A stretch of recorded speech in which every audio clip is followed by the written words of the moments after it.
मेरा नाम श्वेता है। मेरी उम्र 30 साल हो गई थी। मेरा रंग काला था, इस वजह से मेरे लिए रिश्ते भी नहीं आ रहे थे। जो भी मुझे देखने के लिए आता था मुझे रिजेक्ट करके चला जाता था। मेरे माता पिता मेरी शादी अच्छे लड़के के साथ कराना चाहते थे, लेकिन मेरे लिए अच्छा रिश्ता ही नहीं आ रहा था। मेरे लिए 2-3 बच्चों का बाप या फिर बूढ़े इंसान का ही रिश्ते आ रहे थे। फिर मेरे मम्मी पापा का कहना था कि मेरी बेटी हमारे लिए बोझ नहीं है, जब अच्छे रिश्ते आएंगे तब हम उसकी शादी कर लेंगे।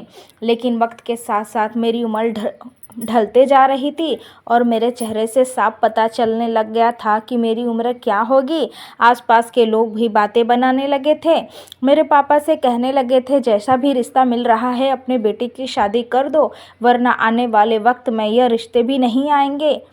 तब सबकी बातें सुनने के बाद और इतने वक्त तक इंतज़ार करने के बाद मेरी मम्मी पापा का सब्र टूट गया।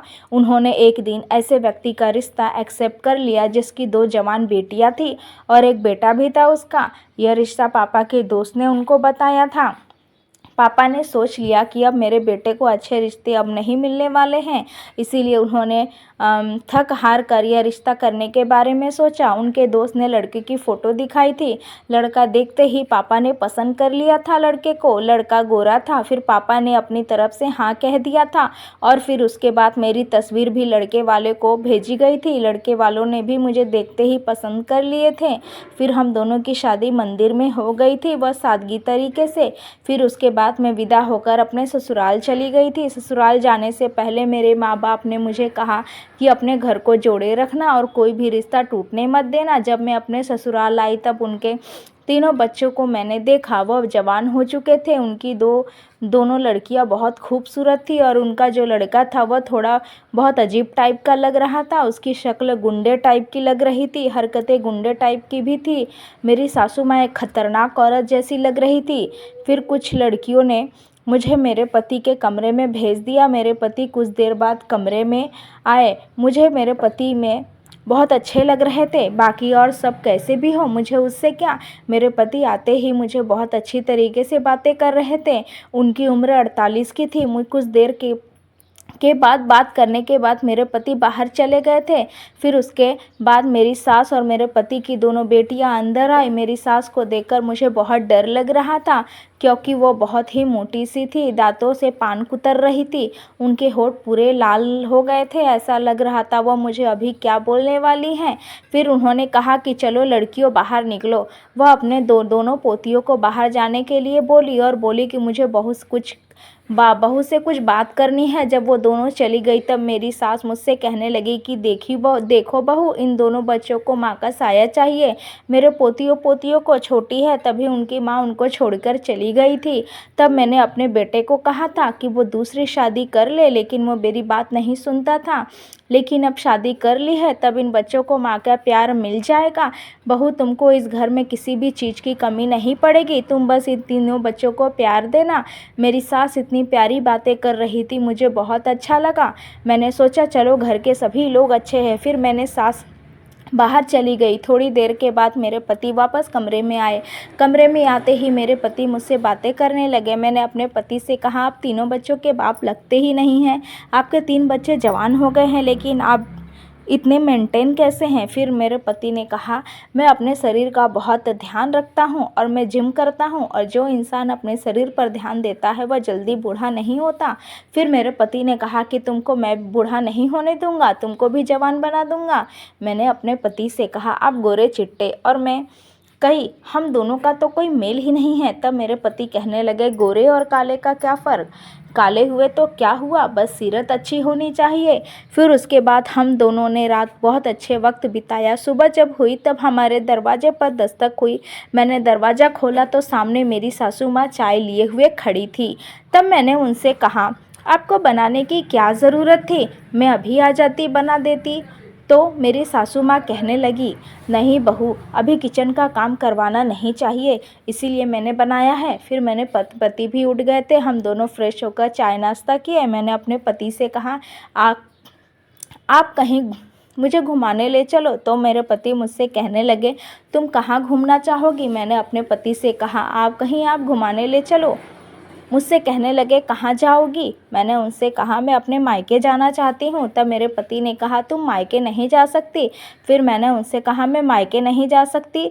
फिर मेरे पति ने कहा, तुम्हारे घर वालों ने तुम्हें बताया नहीं कि शादी के बाद तुम्हारा उनसे कोई रिश्ता नहीं रहेगा? अब मुझे यह बात समझ में आ गई थी कि विदाई से पहले मेरे माता पिता मुझे देखकर क्यों रो रहे थे। वह मुझे बातों ही बातों में कह गए थे कि अपना ध्यान रखना। मैं अपने पति से जिद करने लगी कि मुझे मायके जाना है। तब मेरे पति ने कहा, तुम ज़्यादा मायके जाने की ज़िद करोगी। इस वक्त मेरे पति के मोबाइल पर फ़ोन आने लगा। मेरे पति बात करने लगे कि शादी के वक्त ही यह फिक्स हो गया था। इन बातों से ऐसा लगा कि वह मेरे घर वालों का ही फ़ोन है। मैं तुरंत अपने पति के करीब बढ़ी और मैंने कहा, मेरे घर वालों से मेरी बात करवा दो। तब मेरे पति मेरी बात नहीं सुने और फ़ौरन चिल्ला कर बोलने लगे, अगर दोबारा फ़ोन किया तो तुम्हारी बेटी को तलाक देकर तुम्हारे घर भेज दूंगा। शादी के वक्त ही यह पक्का हो गया था। आप लोग यह बात कैसे बोल सकते हैं? दोबारा फ़ोन मत करना। दोबारा फ़ोन आ गया तो अंजाम सोच लेना। मैंने अपने पति से रो रो कर फ़ोन मांग रही थी, लेकिन उन्होंने मेरी बात नहीं करवाई। फिर वह बाहर चले गए। मैं रो रही थी बैठकर। फिर थोड़ी देर के बाद मेरे पति वापस आए और मुझसे कहने लगे, तुम रो मत, देखो तुम्हारी मुलाकात तुम्हारे घर वालों से करवा दूंगा। तुम बात क्या करोगी? फ़ोन पर सीधा मिलवा ही दूंगा, लेकिन बस सही समय आने दो। जैसे ही सही समय आएगा तुम्हें मैं तुम्हारे घर वालों से मिलवा दूंगा, लेकिन अभी ज़िद मत करो। इतना बोलने के बाद मेरे पति काम पर चले गए थे। फिर थोड़ी देर के बाद मेरी सास कमरे में आई। कमरे में आने के बाद मेरी सासू माँ मुझे समझाने लगी, तुम रो मत, क्यों रो रही हो बेटी? फिर थोड़ी देर में मेरी सासू माँ अपनी पोतियों को आवाज़ लगाई और बोली कि तुम्हारी माँ का सर दर्द से फटा जा रहा है, उसके लिए चाय बना दो। मैंने अपने सासू माँ से कहा, नहीं, मैं अभी नाश्ता की हूँ, मुझे चाय नहीं पीना। लेकिन वह मेरी बात नहीं मानी। वह चाय बनाकर लेकर आई, लेकिन मैं नहीं पी रही थी क्योंकि मेरा पीने का बिल्कुल भी मन नहीं कर रहा था। फिर सासू माँ की पोतियाँ मुझसे कहने लगी, लगता है आप हमसे प्यार ही नहीं करती हो, इसीलिए चाय इतने प्यार से बनाकर लाई हूँ तो पी ही नहीं रही हो। फिर मैंने कहा, ऐसी कोई बात नहीं है, बस मेरा पीने का मन नहीं कर रहा है। फिर मैंने सोचा कि लाओ पी ही लेती हूँ, नाराज़ करना ठीक बात नहीं है। जैसे ही चाय को अपनी ओठों से लगाई, चाय के अंदर से अजीब तरह की बदबू आने लगी। मैंने कहा, यह चाय में से बदबू आ रही है। फिर मेरे पति की बड़ी बेटी ने कहा, अगर तुम हमसे प्यार करती ना तो चाय में से आपको बदबू नहीं खुशबू आती। हमारे घर के सारे लोग जब आते हैं हमारे घर का चाय की तारीफ़ करते हैं, आपको चाय के अंदर से बदबू आ रही है। मेरी सास भी मुझे बोलने लगी, उस चाय के अंदर से दवाई की तरह बदबू आ रही थी। मैं पीना नहीं चाह रही थी, लेकिन सबके जिद करने पर मैंने पी ली। मेरी सासू माँ कह रही थी कि फ्रिज में दूध रखा हुआ था तो किसी की स्मेल घुस गई होगी, बाकी चाय ख़राब नहीं है। इसीलिए जब मैं चाय पी रही थी तो तीनों बैठकर बड़े ध्यान से मुझे देख रही थी। ऐसा लग रहा था जैसे मैं चाय नहीं कुछ और पी रही हूँ। जैसे ही मैं चाय पी ली, तीनों कमरों से बाहर चली गई। तीनों के जाने के बाद मेरा सर भारी भारी सा होने लगा। ऐसा लग रहा था पूरा कमरा गोल गोल घूम रहा है। अपने सासू माँ को आवाज़ लगाने लगी। मेरी आवाज़ सुनने के बाद भी उन लोग वापस नहीं आए थे। फिर थोड़ी देर के बाद मैं बेहोश हो गई थी। मुझे कुछ होश नहीं था। जब मेरी आँख खुली तब तक रात हो चुकी थी। मैं अपने बेड से उठकर बाहर की तरफ जैसे तैसे आकर देखी तो फिर लाइट चली गई थी। पता नहीं, मैं बाहर जाकर सबको आवाज़ लगाने लगी, लेकिन ऐसा लग रहा था कि घर में कोई नहीं है। फिर किसी ने पीछे से आकर मुझे खींचकर कमरे के अंदर ढकेल दिया। मैं अपने आप को छुड़ाने की कोशिश कर रही थी। उसने मुझे दबोचे हुए था, लेकिन यह हाथ किसी मर्द के थे। मैं पहचान गई थी, लेकिन यह मेरे पति के हाथ नहीं थे। इतना तो पति के स्पर्श को पहचानती थी। फिर मैं उस इंसान को ज़ोर से धक्का देकर अपने कमरे की तरफ भागने लगी थी। यह घर तो काफ़ी बड़ा था, एक बंगले से कम नहीं था। अभी मैं नई नई शादी करके आई थी। मुझे मेरे कमरे के अलावा और कुछ भी मालूम नहीं था, लेकिन मैं अपने कमरे को अच्छी तरीके से पहचानती थी। मैं भाग भाग कर उस कमरे तक पहुंच गई और कमरे में आकर मैंने गहरी सांस ली। फिर थोड़ी देर में कमरे में किसी के आने की आहट हुई। मैंने जैसे ही पीछे मुड़कर देखा लाइट तुरंत आ गई और सामने मेरे पति खड़े थे। वह मुझसे बोले, इतना डर क्यों रही हो, इतना हाफ क्यों रही हो, क्या हुआ? मैंने उनसे कहा, आप कहाँ चले गए थे? आपको पता है मैं कितना डर गई थी। किसी ने मुझे बाहर दबोच लिया था। तब मेरे पति हंसने लगे और मुझसे कहने लगे, इस घर में मेरे अलावा और कौन है जो तुम्हें दबोचेगा? मैंने ही तो तुमको पकड़ा था, फिर आपने मुझे बताया नहीं। मुझे तो लगा किसी और ने मुझे पकड़ा है। इस बात को मैंने ज़्यादा नहीं सोचा। जब मेरे पति ने खुद ही एक्सेप्ट कर लिया है कि मैंने ही दबोचा था, तो ज़्यादा सोचने की तो कोई बात ही नहीं थी। वह मुझसे कहने लगे, तुम कुछ खाना चाहोगी? मैंने उनसे कहा कि मेरा कुछ भी खाने का मन नहीं कर रहा है। फिर बोले कि तुम्हारे लिए चाय बनाकर लेकर आता हूँ, तुम्हारे सर का दर्द ठीक हो जाएगा। मैंने कहा उनसे, नहीं, मुझे चाय भी नहीं पीना, चाय पीने का मन नहीं है। लेकिन वो बोले कि मैं तुम्हारी एक भी बात नहीं सुनूंगा। जब भी मैं कुछ बोलता हूँ तुम्हारे लिए लाता हूँ तो मना कर देती हो।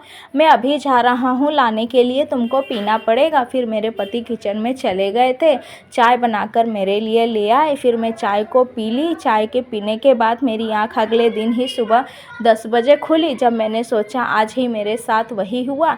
चाय पीने के बाद मेरे साथ ऐसा क्यों हो रहा है? मैं चाय पीने के बाद होश में क्यों नहीं रहती हूँ? मैं इतना ज़्यादा क्यों सोने लगी हूँ? मुझे कुछ पता ही नहीं चलता। मैं सोच ली कि इस घर में मेरे साथ कुछ ना कुछ गलत ज़रूर हो रहा है। चाय पीने के बाद ही, घर का कुछ खाने के बाद ही मेरे साथ ऐसा हो रहा है। मैंने सोचा एक दिन मैं बिना खाए ही रह लेती हूँ, बिना खाए और पिए। मैं पति और सासू माँ से कह दूँगी कि मैं व्रत रखी हूँ। ठीक मैं एक दिन वैसा ही कि मैं घर का कुछ भी नहीं खाई और ना ही पी। अजीब बात यह है कि मुझे नींद ही नहीं आई, मैं इस तरीके से सोई ही नहीं। मैंने सोचा आज मेरा पति आएंगे तो मैं जगी रहूँगी, उनको सरप्राइज़ करूँगी, क्योंकि जब वो आते थे तो मैं सोई रहती थी। मैं अपने पति का दरवाजे पर खड़े होकर इंतज़ार कर रही थी। इंतज़ार करते करते काफ़ी देर हो गई थी। थोड़ी देर के लिए मैं वॉशरूम चली गई। इतने में देखी कि मेरे पति आए और उस वक्त सासू माँ और उनकी दोनों बेटियां थी जो उन्हें लेकर अपने कमरे में चली गई थी। मैं उनके बेटियों के कमरे के पास आकर खड़ी हो गई और दरवाज़ा खटखटाने लगी। दरवाज़ा जब उन लोगों ने नहीं खोल रहे थे, पता नहीं तीनों आपस में रात के वक्त बैठकर क्या बातें कर रहे थे। जब मेरे पति ने दरवाज़ा खोला तो मुझसे कहने लगे, क्यों दरवाज़ा इतना ज़ोर ज़ोर से पीट रही हो? मैंने कहा, अब घर के अंदर क्या कर रहे हैं? उन्होंने कहा, तुमको दिखाई नहीं दे रहा? मैं अपनी माँ और बेटियों से बात कर रहा हूँ। यह वक्त मेरी माँ और बेटियों से बात करने का है।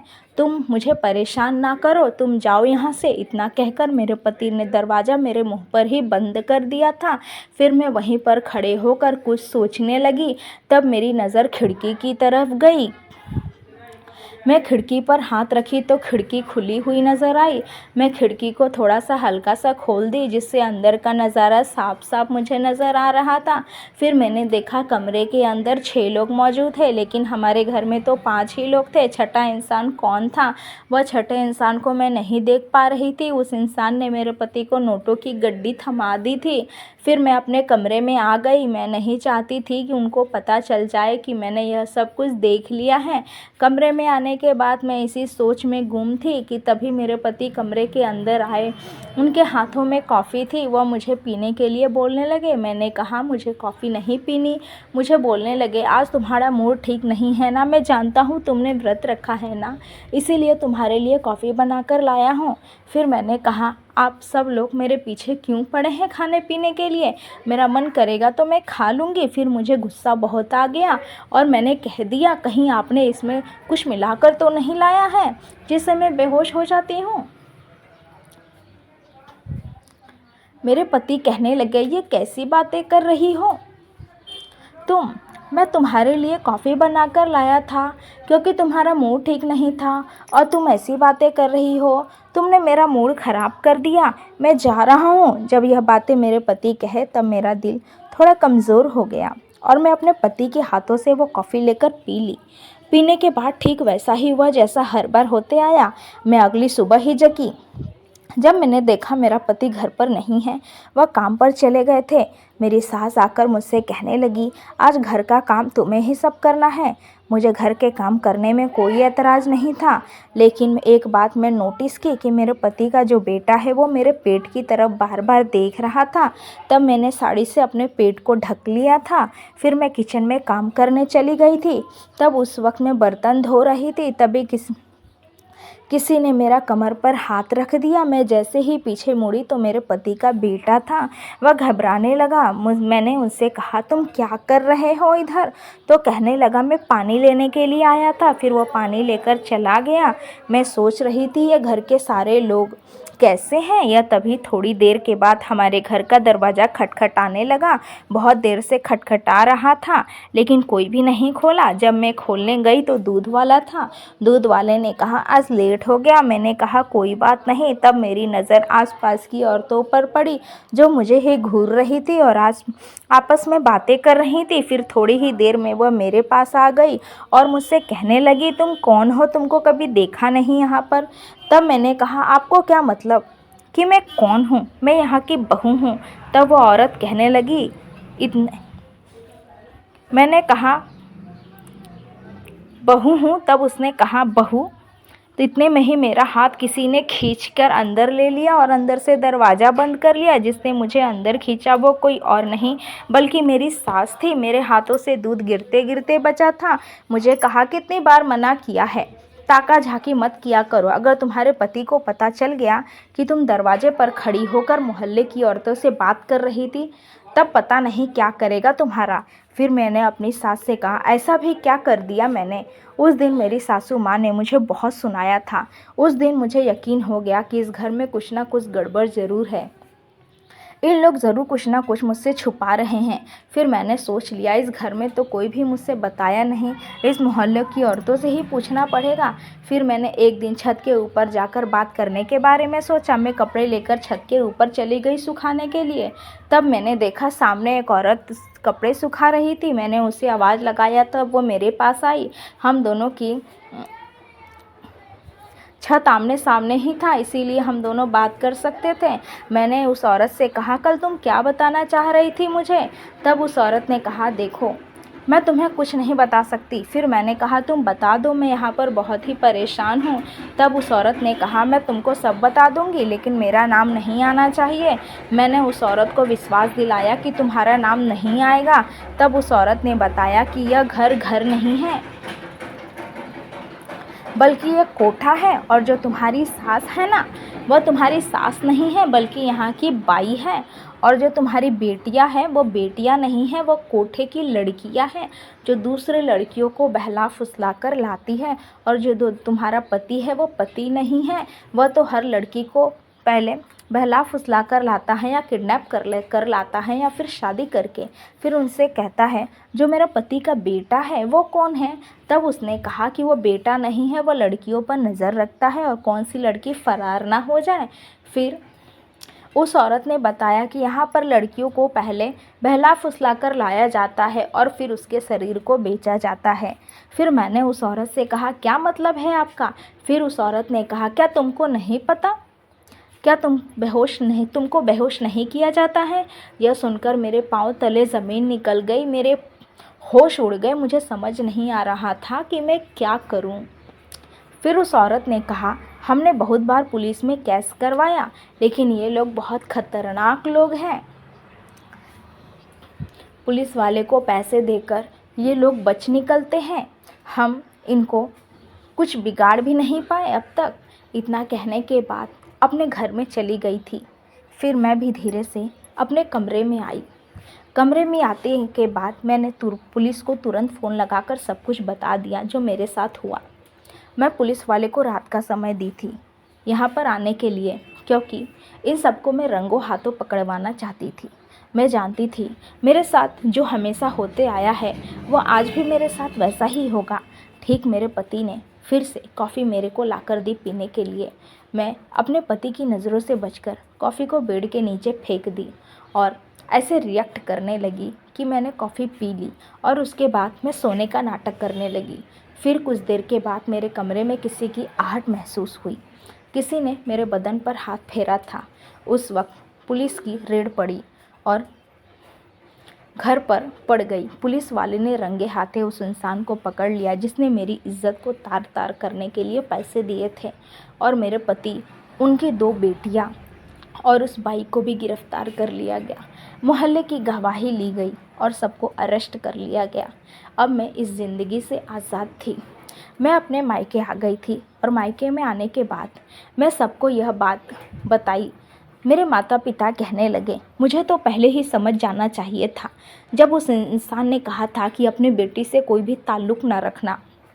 मैं अभी तक शादी नहीं की है। मुझे अब शादी नाम से भी नफ़रत हो गई है। मुझे बहुत डर लगता है शादी करने से। मैं आप सभी लोगों से यही रिक्वेस्ट करना चाहूँगी, आप अपनी बेटियों की शादी बिना जांच पड़ताल किए मत करिए। लड़के की पहले पूरी कुंडली निकाल लीजिए कि कौन कैसा है और कैसा नहीं, क्योंकि कुछ माता पिता अपने बेटियों की शादी न होने पर किसी को भी हवाले कर देते हैं। मैं नहीं चाहती जो मेरे साथ हुआ वो आप सभी में से किसी के साथ भी हो। हमेशा सावधान रहिए और सतर्क रहिए। उम्मीद है दोस्तों आपको हमारी कहानी पसंद आई होगी। कहानी पसंद आई है तो वीडियो को लाइक और अपने दोस्तों को शेयर करना ना भूलें। ऐसी ही कहानियाँ सुनने के लिए हमारे चैनल को सब्सक्राइब ज़रूर करें। नोटिफिकेशन बेल को ऑल करना ना भूलें, जिससे वीडियो की आने वाली हर अपडेट सबसे पहले आपको मिले। थैंक्स फॉर वॉचिंग दोस्तों।